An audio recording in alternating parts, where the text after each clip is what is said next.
देखो, पहली बात तो ये है कि आज हम जिस टॉपिक पर चर्चा कर रहे हैं जी इस पर अभी तक किसी ने कोई चर्चा की ही नहीं है। बिल्कुल किसी की नजरें इस चीज पर गई ही नहीं है। बिल्कुल सही कहा। कौन वो नेता होगा जो चौटाला साहब की तरह पार्टी के संगठन को आगे लीड करेगा, यानी वो पार्टी का राष्ट्रीय अध्यक्ष बनेगा। ठीक है। 2014 से पहले चौधरी देवीलाल का परिवार हरियाणा का वो राजनीतिक परिवार था जिसने अपनी महिलाओं को राजनीति में आगे नहीं किया था। तो आज हालात और परिस्थितियां ये हैं कि इंडियन नेशनल लोकदल अपने सबसे बुरे दौर से गुजर रही है। जी आज इंडियन नेशनल लोकदल ना सत्ता में है, ना विपक्ष की प्रमुख पार्टी है जी, बल्कि हरियाणा की विधानसभा के इस चुनाव में वो केवल 2 सीटों पर जीत पाई है। अच्छा। जब 2014 से पहले जब इनेलो विपक्ष में थी तो एक हल्का प्रधान बनने के लिए भी 500 लोगों को तेजाखेड़ा फार्म हाउस या सिरसा की चौटाला साहब की कोठी पर लोग ले जाकर के शक्ति प्रदर्शन करते थे। वो दौर हमने खूब देखा है। और अगर राजनीति की दुनिया की बात करें तो साथियों, ओम प्रकाश चौटाला के जाने से हरियाणा की राजनीति में जो एक रिक्तता आई है और उसके बाद एक सबसे बड़ा सवाल खड़ा हो गया है कि कौन बनेगा इनेलो का राष्ट्रीय अध्यक्ष। और दूसरा सवाल यह भी खड़ा हो गया है कि कौन बनेगा इनेलो का प्रधान महासचिव। दोनों बहुत बड़े पद हैं और दोनों पदों के हिसाब से जो आदमी इनको संभाले, उसका ऑरा है, उसकी जो पर्सनैलिटी है, उसका जो व्यक्तित्व है, वो भी बहुत बड़े कद का होना चाहिए। क्योंकि ओम प्रकाश चौटाला की जगह लेना कोई आम बात नहीं है और शायद ही कोई ले पाए। आज सबसे बड़ा सवाल यही है और यही सवाल हम जानेंगे वरिष्ठ पत्रकार और राजनीतिक विश्लेषक प्रद्युमन जोशीला जी से। प्रद्युमन भाई राम राम। राम राम जी, सभी दर्शकों को नमस्कार। राम राम। प्रद्युमन भाई, देखिए ओम प्रकाश चौटाला जी जिस कद के नेता थे जी और जो उनका व्यक्तित्व था, जो उनका ऑरा था और जिस प्रकार से उनकी एक पहचान थी एक बहुत ही अच्छे राजनेता के रूप जी, तो अब प्रश्न ये खड़ा होगा उनके जाने के बाद जो ये जगह खाली हुई है जी इनेलो का राष्ट्रीय अध्यक्ष जी, तो आप क्या मानते हैं कि उस जगह को कौन सुशोभित कर सकता है? देखो, पहली बात तो ये है कि आज हम जिस टॉपिक पर चर्चा कर रहे हैं जी, इस पर अभी तक किसी ने कोई चर्चा की ही नहीं है। बिल्कुल, किसी की नजरें इस चीज पर गई ही नहीं है। बिल्कुल सही कहा। और ये एक बहुत बड़ा गंभीर प्रश्न है कि एक बहुत बड़े संगठनकर्ता चौधरी ओम प्रकाश चौटाला जी जो प्रदेश के मुख्यमंत्री तो 5 बार रहे जी, लेकिन उसके साथ साथ पिछले काफी लंबे समय से वो इंडियन नेशनल लोकदल पार्टी के राष्ट्रीय अध्यक्ष भी थे। बिल्कुल सही कहा। और अब उनके जाने के बाद इंडियन नेशनल लोकदल का राष्ट्रीय अध्यक्ष पद वो खाली हो चुका है जी। अब कौन होगा इंडियन नेशनल लोकदल का सुप्रीमो कह लीजिए, अध्यक्ष कह लीजिए, या जो इस पार्टी को आगे चलाएगा, ये बहुत बड़ा सवाल है। और इस पर तमाम जो अगर हम राजनीति की बारीकियों को देखें तो आज हालात और परिस्थितियां ये हैं कि इंडियन नेशनल लोकदल अपने सबसे बुरे दौर से गुजर रही है। जी, आज इंडियन नेशनल लोकदल ना सत्ता में है, ना विपक्ष की प्रमुख पार्टी है जी, बल्कि हरियाणा की विधानसभा के इस चुनाव में वो केवल 2 सीटों पर जीत पाई है। अच्छा। जबकि लोकसभा में वो हर जगह हारी। यहाँ तक कि उसके जो चौटाला साहब के बाद दूसरे सबसे बड़े नेता थे अभय सिंह चौटाला जी, उनको भी बहुत कम वोट मिल पाए। बिल्कुल। उसके बाद सुनैना चौटाला को तो मुट्ठी भर ही वोट मिल पाए इनेलो के चुनाव चिन्ह पर। और इस चुनाव के बाद बहुत से लोग पार्टी छोड़ करके भी गए, बहुत से कार्यकर्ता भी छोड़ करके गए। आज हालात और परिस्थितियां ये हैं कि इंडियन नेशनल लोकदल इतने बुरे दौर से गुजर रही है।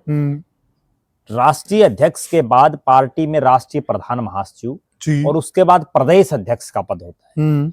अशोक अरोड़ा जो अभी कांग्रेस में है, हाँ, वो बहुत लंबे समय तक इंडियन नेशनल लोकदल के प्रदेश के अध्यक्ष रहे। बिल्कुल। परिवहन मंत्री भी रहे, वो विधानसभा के भी स्पीकर रहे जी। अभी वो फिलहाल थानेसर से कांग्रेस के विधायक हैं जी। उनके पार्टी छोड़ने के बाद बीडी ढालिया हैं उनको पार्टी का अध्यक्ष बनाया गया, लेकिन उनसे पार्टी नहीं चली। उसके बाद पार्टी ने नफे सिंह राठी, जो कभी बीच में इनेलो को छोड़ करके चले गए थे, कहने का अभिप्राय ये है कि वो इनेलो के विश्वास पात्रों में नहीं रहे थे। उसके बावजूद क्योंकि जब हालात खराब होती है आदमी की, तो जो बुरे दौर में छोड़ करके चला जाता है उसको भी मना करके लाना पड़ता है। सही कहा। खुद कोई नहीं आता जब हालात उल्टे हो। बिल्कुल। और फिर नफे सिंह राठी को ज्वाइन करा के और उसके बाद उनको प्रदेश का अध्यक्ष बनाया गया जी। राठी साहब का आकस्मिक देहांत हो गया, उनका मर्डर हो गया था। उसके बाद देखिए इनेलो की क्या हालात है। उनके निधन के बाद रामपाल माजरा हैं, जिन्होंने इंडियन नेशनल लोकदल को छोड़ा, वो बीजेपी की टिकट के इच्छुक थे, बीजेपी भी उन्होंने ज्वाइन की जी। उसके बाद उनकी चर्चाएं कांग्रेस में जाने की भी थी जी। और उसके बाद एकाएक रामपाल माजरा जी को इंडियन नेशनल लोकदल ज्वाइन कराई जी, पार्टी छोड़ने के बाद जी। और ज्वाइन कराते तुरंत प्रभाव से उनको प्रदेश का अध्यक्ष बनाया गया जी। इससे ये समझा जा सकता है कि इंडियन नेशनल लोकदल की कितनी राजनीतिक हैसियत आज के दिन प्रदेश में बची हुई जी। वरना तो इस पार्टी में ये तो प्रदेश अध्यक्ष है, हल्का प्रधान बनने के लिए भी बहुत लंबी फेरिस्त। हाँ, बिल्कुल सही कहा। आज से 10 साल पहले जब विपक्ष में थी तब भी मैं बता रहा हूँ 2014 से पहले जब इनेलो विपक्ष में थी तो एक हल्का प्रधान बनने के लिए भी 500 लोगों को तेजा खेड़ा फार्म हाउस या सिरसा की चौटाला साहब की कोठी पर लोग ले जाकर के शक्ति प्रदर्शन करते थे। वो दौर हमने खूब देखा है। और आज हालात ये हैं कि इंडियन नेशनल लोकदल में एक दिन पहले आए हुए आदमी को प्रदेश का अध्यक्ष बना दिया। कहीं ना कहीं ये एक राजनीतिक जो रिक्तता और जो एक कमी आई है उसका ये परिणाम है। अब हम जो मूल जो सवाल है वो ये है कि कौन वो नेता होगा जो चौटाला साहब की तरह पार्टी के संगठन को आगे लीड करेगा, यानी वो पार्टी का राष्ट्रीय अध्यक्ष बनेगा। ठीक है। एक बात तो मैं बिल्कुल क्लियर कर दूं और दर्शक भी इस चीज से सहमत होंगे जी कि चौधरी ओम प्रकाश चौटाला की अस्थि पूर्ति कभी पूरी नहीं हो सकती। सच्चाई तो यही है। जो उनके जाने से पार्टी को एक बहुत बड़ा डेंट जो पड़ा है वो कभी पूरा कोई नेता नहीं कर सकता। क्योंकि जो लौह पुरुष का टैग उनको मिला था, जो लौह पुरुष की उपाधि उनको दी गई थी, वो ऐसे ही नहीं दी गई थी। और शायद ही उनके जाने के बाद हरियाणा में कोई ऐसा नेता हो जो लौह पुरुष की उपाधि को पाले। देखो मैं उनकी एक बड़ी गजब बात बताऊं कि वो दिव्यांग होने के बावजूद जितने प्रोग्राम, झलसे, जुलूस, रैलियां वो करते थे एक दिन में जी, किसी भी चुनाव में या बिना चुनाव भी जी, उतने कोई नेता और कर ही नहीं सकता। और जबकि बाकी तो सारे सही हैं शरीर से।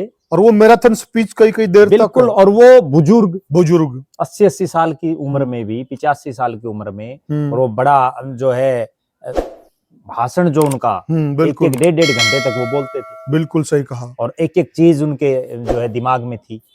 तो कहीं ना कहीं अब उसकी शून्यता को कौन भर सकता है, उसमें मेरा निजी रूप से ये मानना है क्योंकि ये जो पार्टी है ये ठीक है, भले ही इसमें हम ये कहें कि प्रजातंत्र में जो है हमारे यहाँ सारे फैसले लोकतंत्र से होते हैं, प्रजातंत्र से होते हैं जी, लेकिन इन क्षेत्रीय दलों में जो एक परिवार के नेता जिसको लीड करते हैं उसमें अक्सर उन्हीं का जो राजनीतिक उत्तराधिकारी होता है उसी को पार्टी की कमान दी जाती है। ठीक है। वो चाहे मुलायम सिंह के बेटे अखिलेश देख लीजिए, प्रकाश सिंह बादल के बेटे सुखबीर सिंह बादल देख लीजिए, फारूक अब्दुल्ला के बेटे उमर अब्दुल्ला देख लीजिए, जो है महबूबा मुफ्ती को देख लीजिए जी, और उसके बाद अगर हम बात करें लालू प्रसाद के बेटे को देख लीजिए जी, तो उद्धव ठाकरे को देख लीजिए जी, तमाम जो है इनमें चाहे चंद्रबाबू नायडू हो, कोई भी हो, एनीवन, जो राजनीतिक एक परिवार की जो पार्टी है उसमें जो उनकी अगली पीढ़ी या जो उनका अगला राजनीतिक वारिस है वही अक्सर उसका राष्ट्रीय अध्यक्ष बनता है।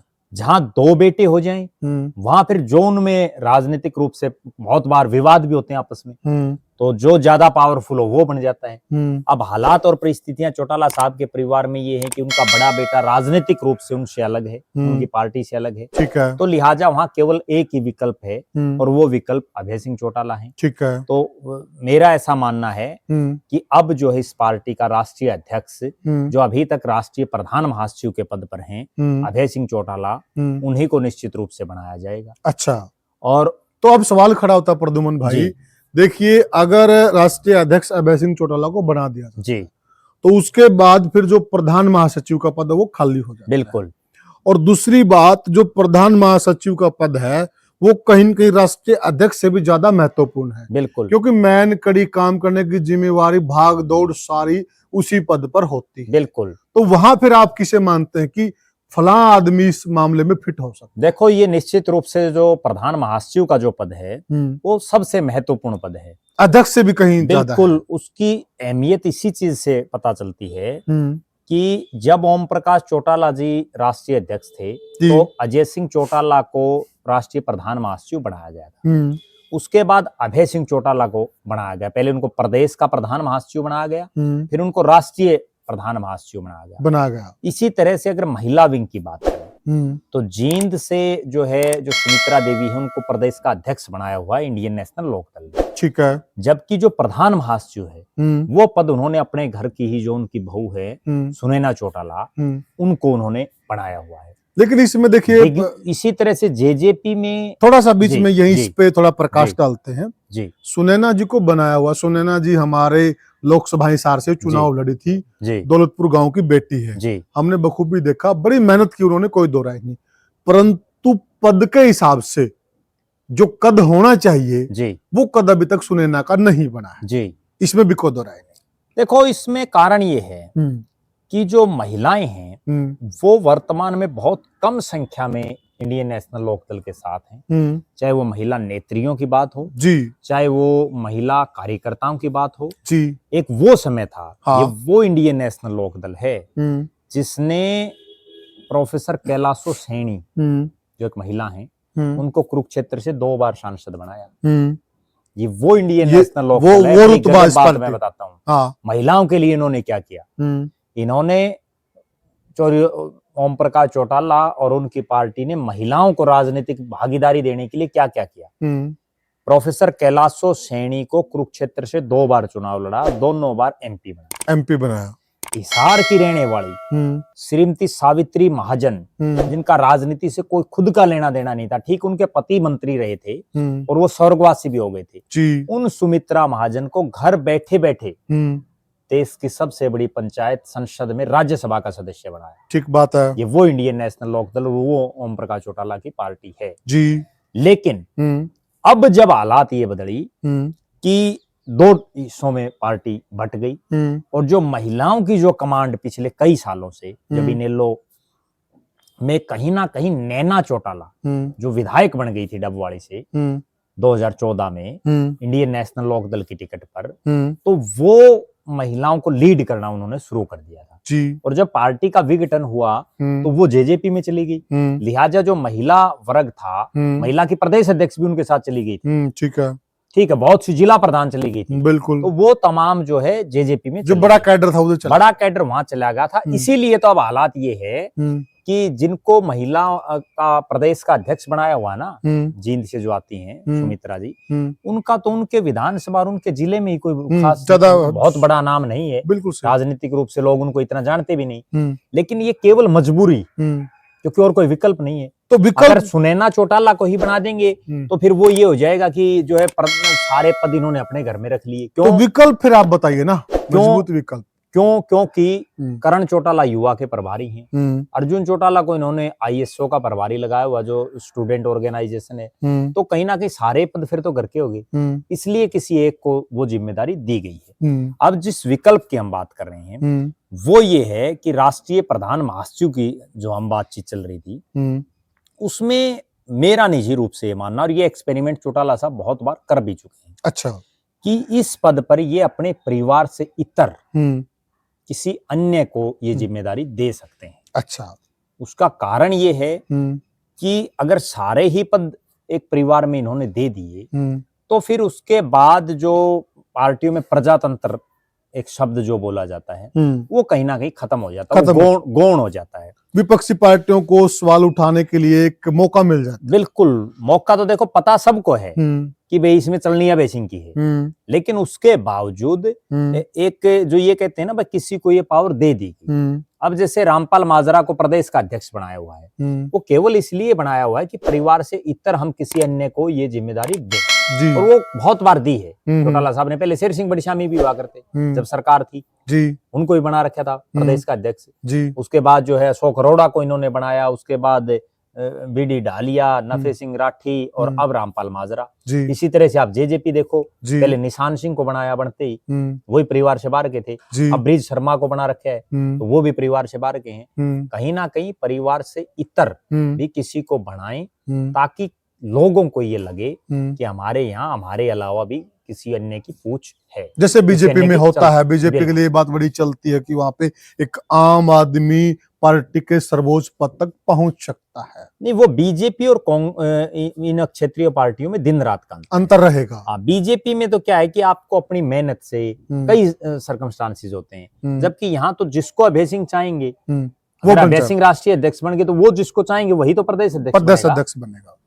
ये बात है। अच्छा। जबकि यहाँ कई बार चेंजेस हो जाते हैं। अच्छा, तो और क्या लगता है कि देखिए जो पार्टी में लौह पुरुष के जाने के बाद एक पार्टी को डेंट तो पड़ना स्वाभाविक है, बिल्कुल, इसमें कोई दो राय नहीं, बिल्कुल। लेकिन लौह पुरुष के जाने के बाद पार्टी उन्नति करे, तरक्की करे, तो क्या इनको मूलचूल जो इनको करने चाहिए परिवर्तन पार्टी के अंदर, देखो वो क्या क्या हो सकते हैं? सबसे मेन फोकस जो इनको रखना चाहिए वो रखना चाहिए यूथ पर।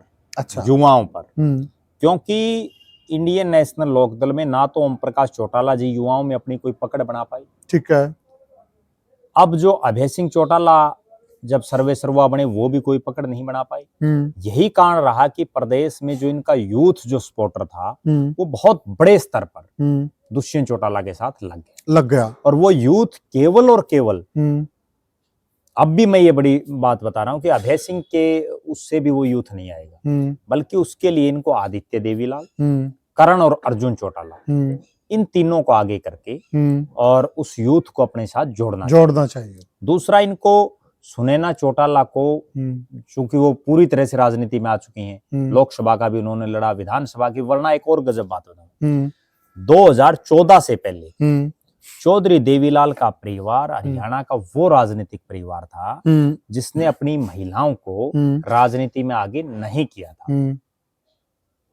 अच्छा। जबकि बाकी जो परिवार थे, चौधरी बंसीलाल के परिवार से किरण चौधरी राजनीति में थी, चौधरी भजनलाल के परिवार से जसमा देवी विधायक बन चुकी थी, ठीक है, और चौधरी भूपेंद्र सिंह हुड्डा के परिवार से आशा हुड्डा भले ही कुछ ना बनी हो लेकिन वो एक पावरफुल थी। जबकि चौटाला साहब का जो परिवार था, चौधरी देवीलाल का परिवार था, उनकी तो जो महिलाएं थी उनके तो लोगों को नाम तक भी नहीं पता थे, ये तक नहीं पता था कि ये कौन है, क्या है। बिल्कुल। लेकिन ऐसी बातें चलती थी भाई ये लोग महिलाओं को आगे नहीं निकल रहे। बिल्कुल। पहली बार जेल में जाने के बाद अजय सिंह और चौटाला साहब के नैना चौटाला इस परिवार से पहला चुनाव वो लड़ी, ठीक है, और पहला चुनाव लड़ने के बाद वो विधायक बनी, और वही इस पार्टी का चौटाला साहब का सबसे गलत फैसला मैं मानता हूं, क्योंकि उसके बाद ही ये पार्टी दो धड़ों में बंटना शुरू हो गई थी। अब जो बात है कि महिलाओं में कौन,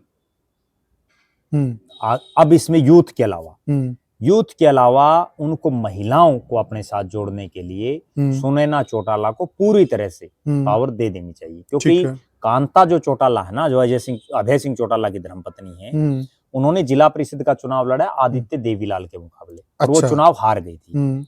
उसके अलावा उन्होंने कोई और चुनाव लड़ा नहीं, तो वो नहीं लगता कि राजनीति में इतनी कामयाब हैं।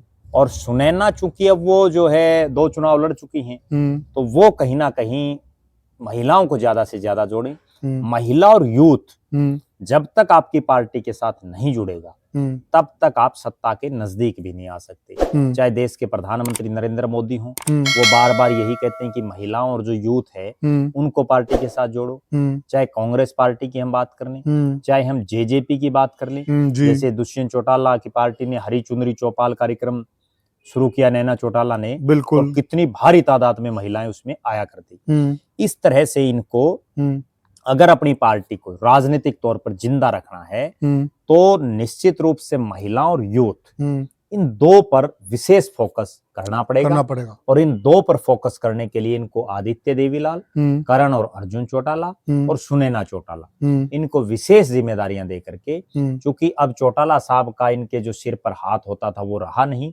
अब इनको खुद को मेहनत करनी पड़ेगी, तभी इनकी बात बन पाएगी। और जहां तक बात जो राष्ट्रीय प्रधान महासचिव की है जी, उसमें चूंकि परिवार की बजाय किसी अन्य नेता को किसको बनाए, उसमें अभी फिलहाल आज के दिन कोई इतना मजबूत चेहरा दिखाई दे नहीं रहा। अब समय के साथ साथ कौन इस तरह का नेता उभर करके आता है, उस पर जो है हम अगले किसी एक वीडियो में चर्चा करेंगे। तो ये आज के दिन कोई ऐसा दिखाई दे नहीं रहा है। तो साथियों, ये हमने चर्चा की कि लौह पुरुष के जाने के बाद इस पार्टी को अगर सही रूप से चलाना है तो इसमें क्या क्या परिवर्तन किए जा सकते हैं और किस प्रकार से पार्टी को आगे बढ़ाया जा सकता है और कौन बनेगा इस पार्टी का राष्ट्रीय अध्यक्ष। तो साथियों, आपको क्या लगता है? आप भी कमेंट सेक्शन में हमें बताइए कि इस पद को कौन अच्छे से संभाल सकता है, और वीडियो को ज्यादा शेयर कीजिए और चैनल को सब्सक्राइब कीजिए। साथियों, फिर मिलेंगे किसी और वीडियो में, तब तक के लिए साथियों राम राम।